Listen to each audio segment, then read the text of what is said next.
just to ask yourself silently and just quietly for a moment, you know, what are you taking away? What is an idea or a theme that's really touching you now? And so just what we'd like to do is we're going to divide this into 4 sections. The first one is just taking the silent moment. And then you're going to have just a few minutes to share, you know, with the person next to you, you know, maybe what theme or idea is you're thinking about. And then after that, we'll open it up for dialogue with everyone else, and then we'll have a conclusion together. So that's the format of the session. We really want to give you a chance, first of all, to reflect. You know, just to be still for a moment. You've heard a lot today, and we want you to just be still and think about what you've heard, and ask yourself, what is it saying to you? What's the message that's coming to you? And then you'll have a chance to share it with someone next to you for a few minutes, and then we'll open it up for dialogue, for not only questions but also reflections. So let's just take a moment of silence. We'll take just, say, maybe 2 minutes, just to be still together.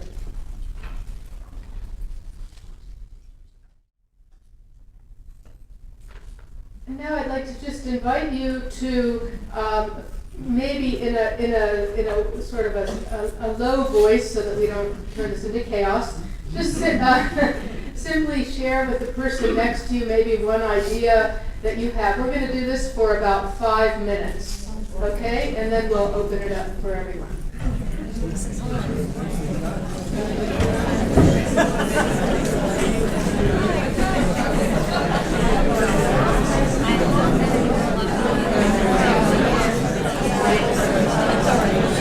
I don't mind thinking about myself.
reflect together.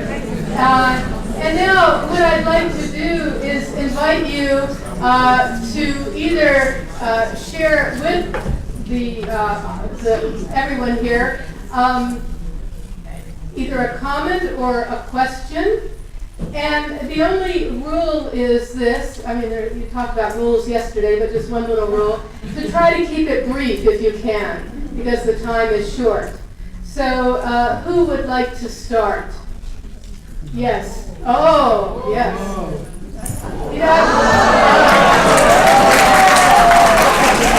Now, this is very good because I was looking for him earlier and I was going to ask you to start. No, I'm just going to start because I have a meeting in 10 minutes, so I have to leave, and I didn't want to leave this without saying. No, first of all, I want to say that there are many things that were very touching today, both, if we can separate both intellectually and spiritually. I just want to share with you a little story, a little anecdote. You know, we, the two councils, the two general councils of Carmen and S.T.D, we meet regularly twice a year, once in our curia, once in the S.T.D curia. And we are very regular in that, we are very faithful to that. And every 3 years we have a long meeting, 1 week meeting in a very significant place. For instance, 6 years ago it was in Mount Carmel, 3 years ago it was in Aylesford in England, and so in the last meeting, it was the last before the OCD General Chapter, we didn't have a big agenda. So the Vicar General of the OCDs, Emilio Martinez, who is a good friend of mine, he said, well, could it be possible to visit the tomb of Father Rubeo, Father Rossi? Because all of you have been talking about that. So the tomb of Rubeo is in San Martino ai Monti. That's beside our curia. It's a very old parish, Carmelite parish. We are there since 1299, so a lot of years. And actually the tomb is not there. There is only the stone, because the Austrian soldiers were there in, I don't remember which war, in the 19th century. So everything was almost destroyed and all that. But there is the stone, so probably, excuse me, some dust there, I don't know, So we went there, the two councils, and we had been joking with Saverio, said, do you think, Saverio, we will survive the centenaries this year? And so when we were there in the tomb of Rubeo Rossi, spontaneously, we had a common prayer in silence, and we prayed for the success of the centenaries, the spiritual success of the centenaries. And after listening these three persons today, I am starting to think that Rubeo is a good intercessor in heaven. Thank you very much. That was all.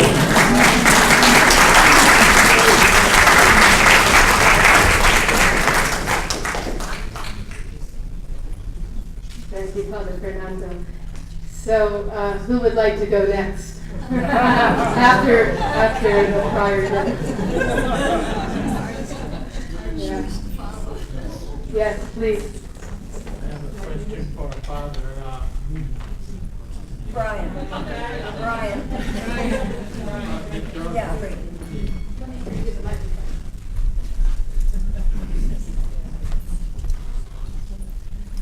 I would just wonder if you could clarify for me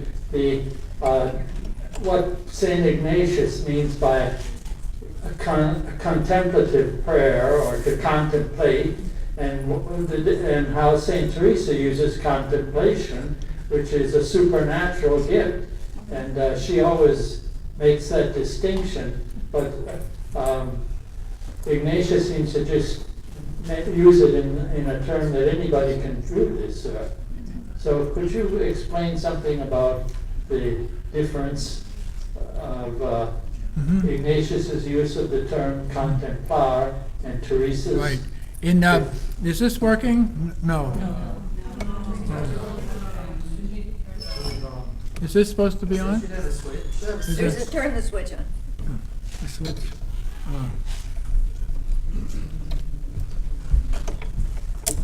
Okay. In the spiritual exercises, it's I think the fundamental meaning, which can extend itself to from both active cooperation with grace to passive undergoing of God's initiative, I think it has that elasticity. It's to be in a stance in which one is noticing the other in such wise that one is affected by the other on the other's terms.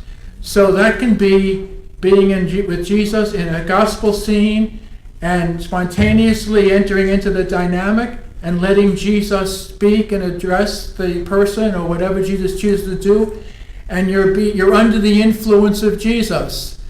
You're not controlling the situation, but it can extend from that to, for Ignatian prayer is how God wants you to pray. There's no such thing as Ignatian prayer, meaning this kind of prayer.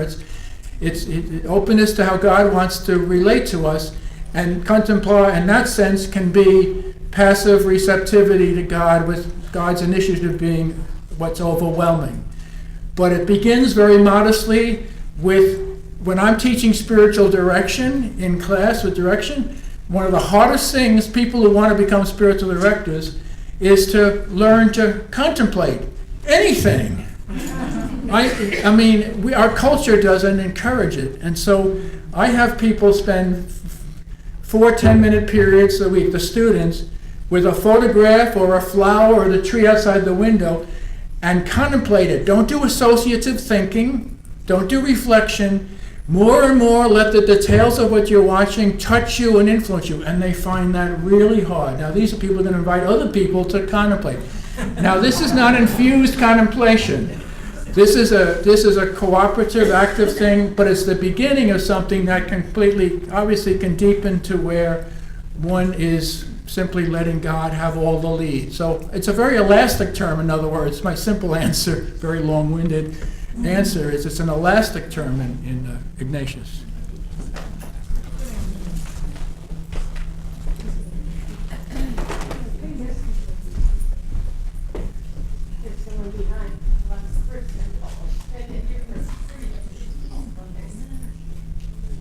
I would like you to clarify, I know that we are all called to be Christ-like and to grow in Christ consciousness. Are we all called to be here and now, through the grace of God, other Christ?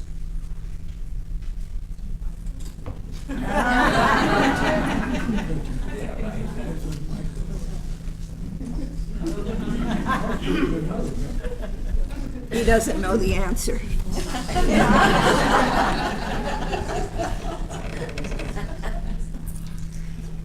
I think that we are all called to grow into a deeper and deeper relationship with Christ, to the degree that what we said today, that our consciousness becomes Christ consciousness, and that we actually do share in the life of the Trinity. That has been my deepest experience through getting ready for this seminar. Not that I had to have that to come to this, but it's certainly God's gift. It's a gift of grace, something that we can't demand, and yet to which we freely have to open ourselves and surrender to that relationship with the other without any strings attached. I think that's the best I can say, and maybe someone else would want to say something else, but, pardon me? Called. She said, are we called to it? I think we're called, yes. That's what I'm saying, yes, thank you. I think we are called, yes. The reason I think that that's what the human person is called to. Yeah. The Not reason just that I people. asked is because in reading the revelations of Jesus to Luisa Picaretta, this is precisely about living in the divine will and our call to be a Jesus or Christ in the world. Mm-hmm.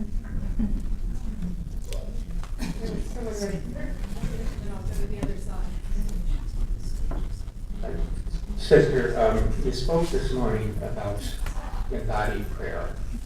and in a way that I hadn't heard referred to before. And you raised the possibility of it being a necessity at a certain level to be the sixth expansion. My understanding is that Teresa tried to avoid embodied prayer as much as possible and prayed to be relieved of it. And my recollection of John of the Cross writing is that he was very, very skeptical. I wonder if you might share some additional thoughts on embodied prayer and its necessity. I wouldn't use the word necessity quite that way, but what I have been struck with is the fact that Teresa acknowledges that the gifts that she received in the sixth mansions, which were raptures, and some of the things she received were raptures and locutions, and that these prepared her for the sixth mansions. And I'm very aware, and this is the conundrum for me actually, the same as yours, I'm very aware of our Holy of John of the Cross's doctrine, and the fact that we've been encouraged as Carmelites, nuns, our whole lives, not to make much of these of spiritual favors, and certainly not to share them if you happen to have them, and yet Teresa, they were the avenue through which Teresa was prepared, body and soul and spirit, for the seventh mansions.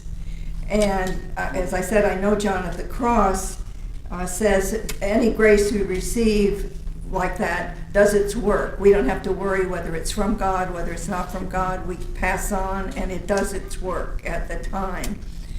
But I raised the question only really for you just to think about it. I'm not like trying to prove anything as much as I was so struck by it in this study of Teresa this time, and of the place that her experiences, her religious experiences, her state experiences had in the development of Christ consciousness in her.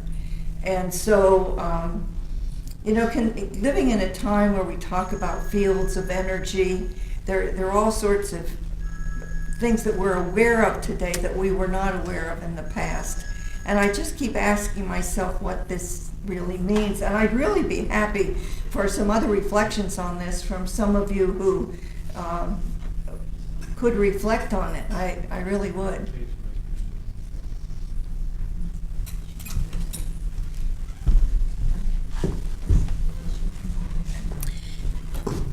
But I wanted to say, I think the question needs to be raised, and that was actually why I did it. I think that it needs to be raised, and it needs, as I said, it has something to do with the resurrection of the body and a proleptic participation in the resurrection of the body, in which we believe. So yes, go ahead. Excuse me, just a few simple questions. I'm just curious if you could say when it was that Teresa had her vision of the Holy Trinity, which stage, and also I think it was Father Fernando yesterday mentioned she had more than one transverberation of the heart, and also, do you actually know anybody personally who has reached this spiritual marriage?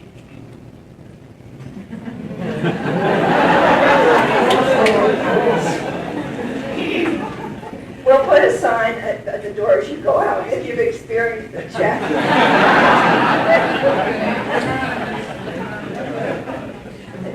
Teresa had, Karen can help me with this, Jack Welch, the different ones who are here who really know this well too. Teresa had experiences of the Trinity in the sixth mansions. And you can see that in the spiritual testimonies. They're dated. You can calculate when she had the experiences.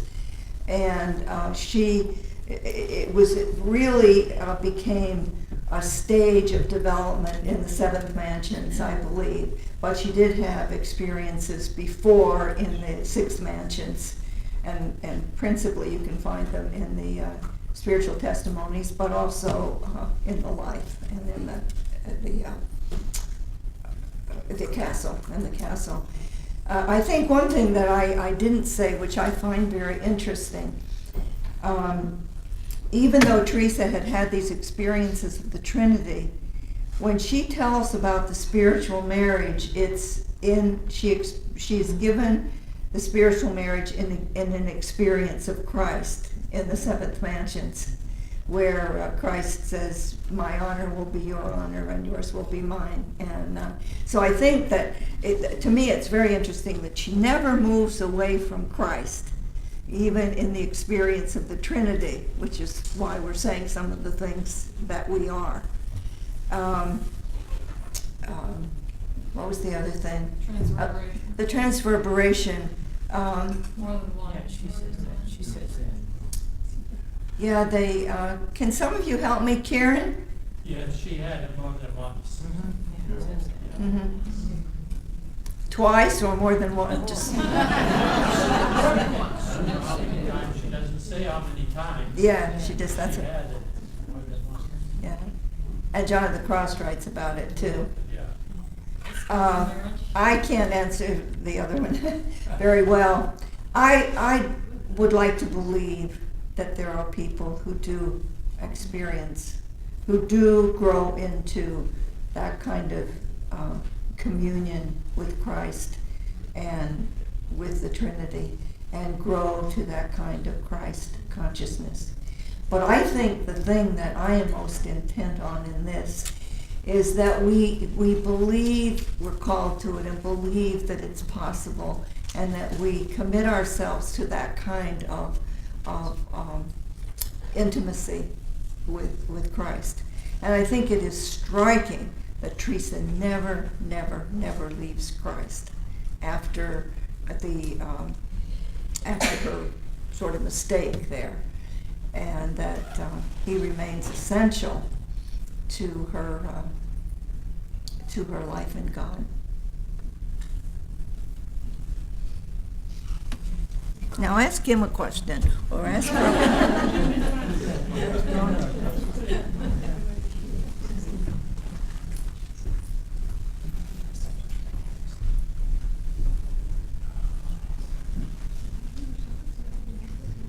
Okay, so this one is for both of you, but especially the quiet gentleman who's sitting up there. You had commented on sort of an ecumenical dialogue with people in India, right? With Hindus, for example.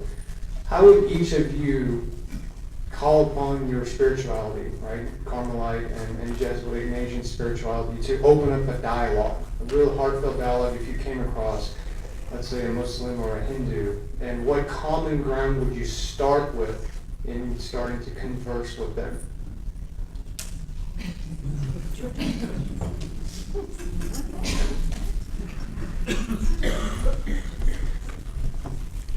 Well, the assumption's often made that we should find common ground, and I would not say ecumenical, but interreligious. You're talking about interreligious dialogue, not ecumenical, strictly speaking right now.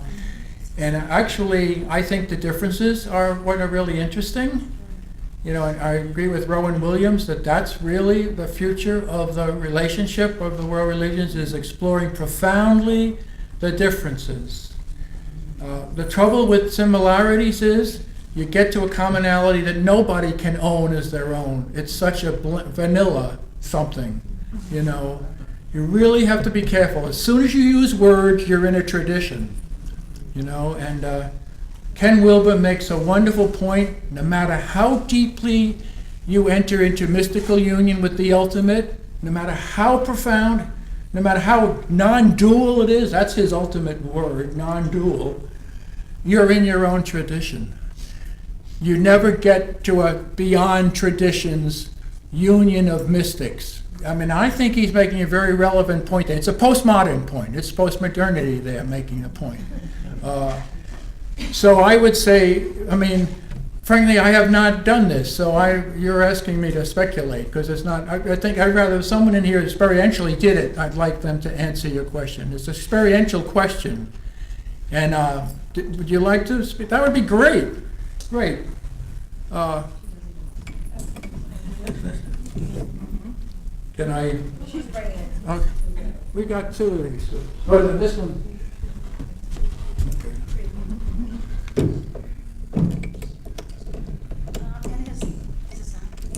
In his last year's time.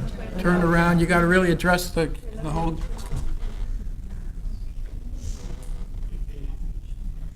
In his, oh my. In his last years, Thomas Merton certainly went the path towards the Buddhist, and he spent time in the East exploring the similarities between Christianity and Buddhism, and unfortunately was killed there accidentally. But it is something that he said that it is possible to do by, and he did writings on them, and he took a lot of attention to this. It's worth looking at. But I have a question too. Is that was just a commentation on what you just said. Okay, my question is, using the stagings of Teresa, Kagan, and Fowler, of which you spoke, is it possible for you to, I'm throwing this to whoever wants to answer it, to characterize American society at this time as to what level of staging are we in? That I know that you stated that we grow rapidly to what we are exposed to, and moving beyond that, we need to have our pioneers, our models, and most especially Jesus. Can you comment on that, please? Can I? Yeah, go ahead.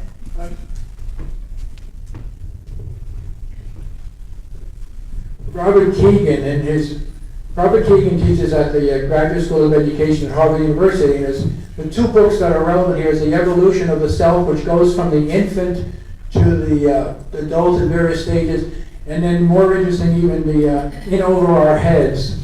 There's a second book, the Mental Demands of Modern Life, where he talks about adulthood. And he would say statistically half Americans are probably adult, chronologically adult, are psychologically adolescent.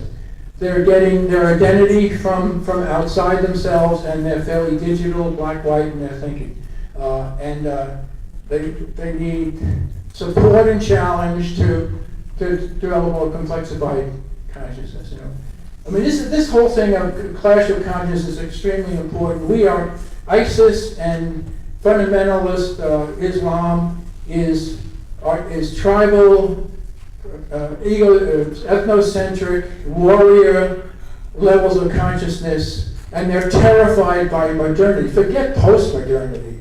They're terrified by us moderns, and they have to see us as the devil. This is absolute terms. But our world is we're really struggling with different levels of consciousness. In the Catholic Church, the same thing.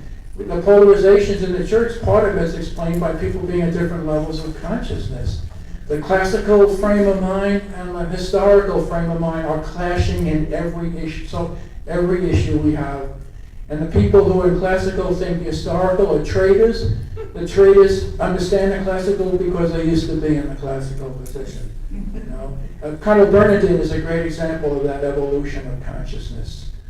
And that's why other cardinals thought he was a traitor. Having Catholics dialogue about differences? No, Catholics should be one in the truth and not be dialoguing about differences. That's classical consciousness, not historical consciousness. Well, you hit me off on a lot of things here, but this is a hugely important topic of clash of levels of consciousness.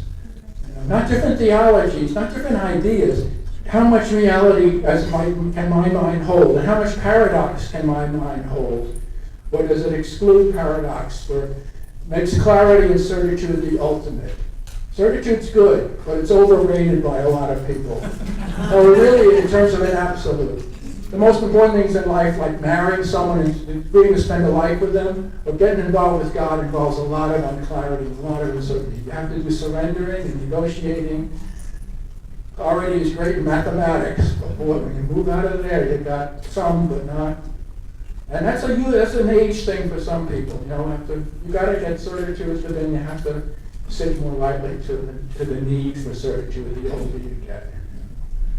I thought somebody there was going to answer his question back there from her experience of the. No, to answer in terms of Merton, so, does anybody else want to do it? There's another hand, you mean? I thought it was. They're not an answer. An answer that experiential, that question about entering I into, thought there were two people there. I thought- oh, I missed that. Experience and how's Who that- was going to speak?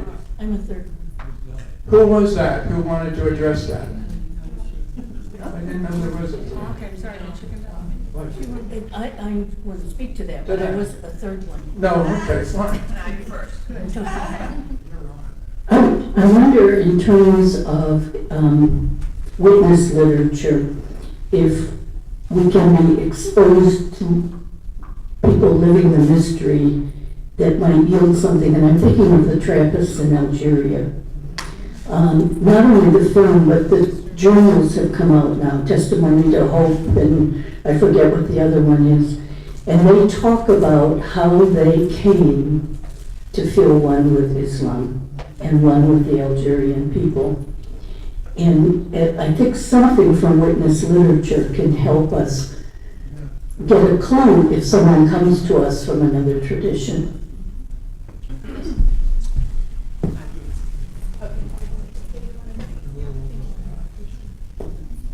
I've noticed in both speakers a reference was made to Ken Wilber's integral theory, and I'm not too familiar with it, fascinated by what you both presented. I'm wondering if that would be a worthwhile study for possibly using in formation programs.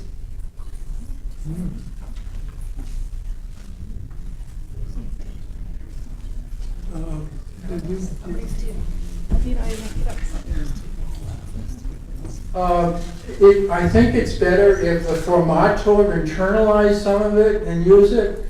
I don't know if it'd be helpful to give his books because they cover so much territory, East and West, all the different developmental psychologies, a whole lot of philosophy of knowledge about postmodern consciousness. It's overload.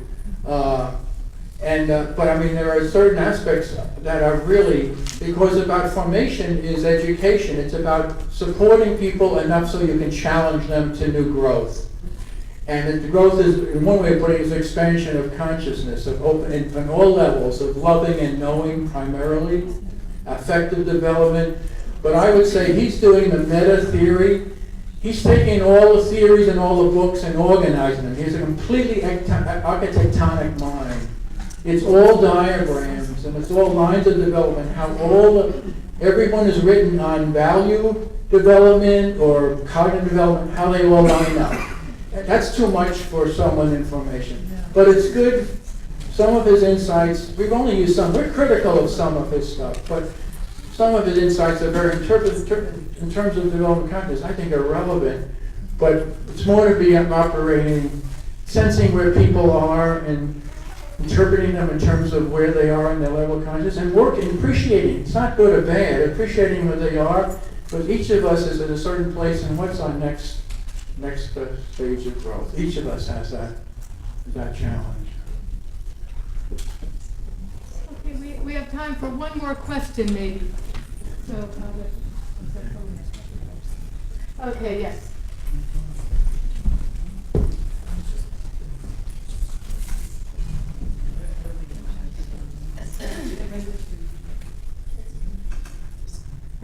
Actually, I'd like to ask Donna a question. You talked a lot about different versions of leadership. Did Teresa herself have any few succinct lines on what she thought it was? I have to say no. To be honest, this idea of leadership that I developed, I don't think that she actually, would have used that language. Yes. Although I do think it's fair, the examples that she gives. I mean, as you look at the book of her foundations, I think you do see a lot of insights into leadership, but she herself wouldn't have probably spoken of herself as a leader in the way that I spoke about her as a leader. Yeah. While I have the microphone, maybe I could just say one little word about dialogue, if it's okay. I'll go up to the front. I've had pretty much, I guess, 25 years of dialogue, an experience of a dialogue of life, living with young people from different religions, with a group, mainly a Catholic community, but always welcoming at least one or two Muslim students each year, Buddhist student, Jewish students. So we have what you call a dialogue of life. And one of the things that we've come to realize, living together day by day, is, the importance of really knowing your own tradition. And I just want to follow up on what was said earlier. We really have to know the philosophy, the theology, the spirituality of our own tradition, first of all. But also, it's so important for dialogue, and this is what people really want from each one of us, to really live our spirituality, to really enter into that personal relationship with Jesus Christ, to really enter into the mystical tradition, our Christian mystical tradition. This is the most important thing that we can do to promote dialogue. And I'm telling you from personal experience, with so many people and so many deep friendships, really deep friendships that have gone on for many years, there's such a great love and appreciation of each person living their tradition. And if I can quote St. Francis de Sales here, I know I'm not supposed to do that in this context, but he does have a line that I like so much. He says, "Be who you are and be that well." Be who you are and be that well. And I think really that's the beginning of dialogue.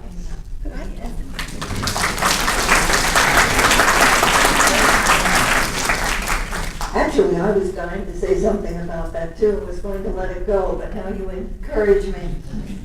Years ago, many years ago, back in the after the council in the late 60s, there was a meeting with Thomas Merton with contemplative women.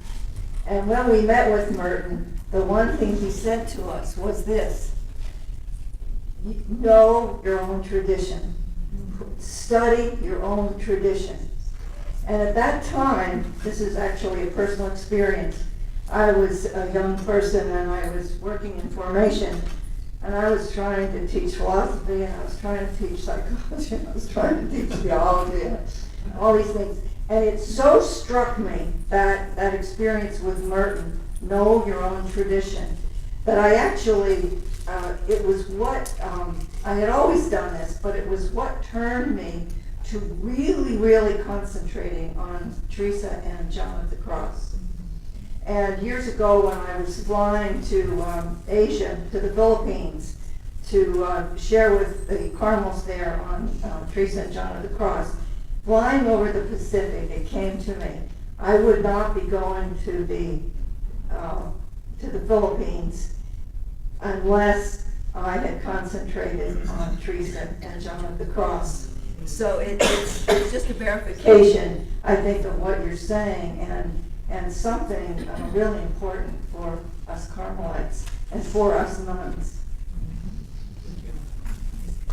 So I think we can stop there because it's time. I've gotten the word from Edith, so we will stop.